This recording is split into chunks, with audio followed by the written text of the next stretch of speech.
देखिए वो देखिए ये नहीं कर रहे हैं अलग बात है, लेकिन ये मुसलमान के ऊपर सबसे बड़ा हमला है।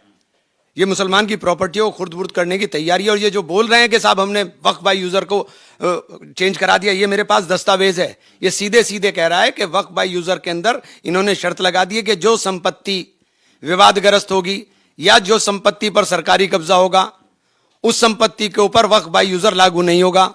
और विवादग्रस्त होने के बाद उस संपत्ति को डेजिग्नेटेड ऑफिसर को ट्रांसफर कर दिया जाएगा सुनने के लिए, वो तय करेगा। और वो कब तय करेगा इसकी कोई समय सीमा नहीं। इसका सबसे बड़ा उदाहरण उत्तर प्रदेश है। उत्तर प्रदेश के अंदर 14,500 हेक्टेयर लैंड में से 11,500 संपत्ति हेक्टेयर लैंड जो है वो सरकारी संपत्ति बता दी गई है 78% प्रॉपर्टीज को। तो आपने हमें तो उलझा करके रखना है, उलझा के रख दिया हमें टारगेट कर करके। और आप कह रहे हो कि आपने मुसलमानों के लिए कर दिया, आपने मुसलमानों के लिए कर दिया।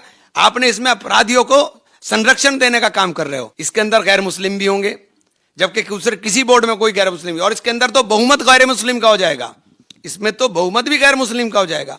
तो आप हमारे साथ ये जुल्म क्यों कर रहे हैं? और ये जुल्म हो रहा है और आप तमाशा देख रहे हैं, उसके साथ खड़े हुए हैं, तो मुसलमान माफ नहीं करेगा। आप कह रहे हैं कि जुल्म हो रहा है और उधर सत्ता पक्ष कह रहा है कि ये तो भलाई के लिए है, इंक्रोचमेंट रुकेगा, भूमाफियाओं को रोका जाएगा।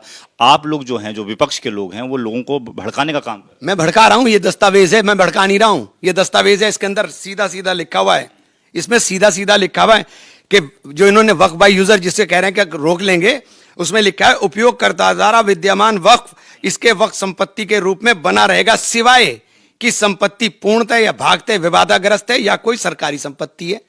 तो आप बताइए, जब ये आप अपने उसके अंदर बोल रहे हो, फिर आप हमारा संरक्षण कहां कर रहे हो? आप तो कब्जा रहे हो, हमारी प्रॉपर्टी को खुर्द-बुर्द कर रहे हो। आगे की क्या कार्रवाई?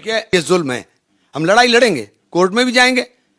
ये धारा संविधान की धारा 14, धारा 16, धारा 25, धारा 26 का सीधा सीधा उल्लंघन है। ओवरलैपिंग नहीं हो सकती है, ये ओवरलैपिंग हो रही है, तो हम कोर्ट जाएंगे फिर, अगर आप जबरदस्ती कर रहे हैं।